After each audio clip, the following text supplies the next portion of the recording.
Hello everybody, I'm Joe Doyle. I'm the pastor at St. Anne's, and I'd like to share this Black Book reflection for March 5th, 2021.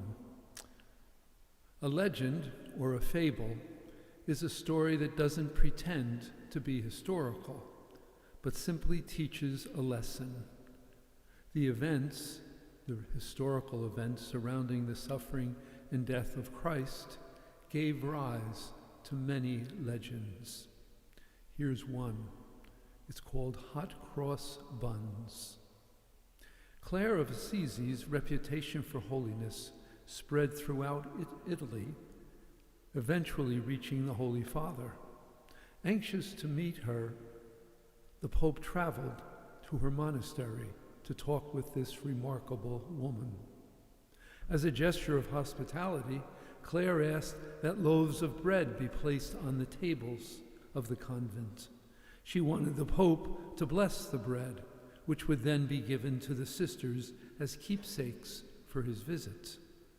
But the Pope declined, saying instead, "You, faithful St. Clare, I want you to bless these loaves of bread, making over them the sign of the cross." Sister Clare hesitated, saying she was unworthy to do such a blessing. But the Pope insisted and finally commanded her to make the sign of the cross and bless the bread. Clare reluctantly did. When she finished praying, an image of a cross miraculously appeared on each loaf. Legend says that this began the practice of making a cross on hot cross buns. I remember having them as a kid. I loved them. So this reflection from the Gospel of Mark is for the Friday of the second week of Lent. As they were coming down from the mountain, Jesus charged the disciples not to relate what they had seen to anyone, except when the Son of Man had risen from the dead. They kept quiet, but questioned amongst themselves what rising from the dead meant.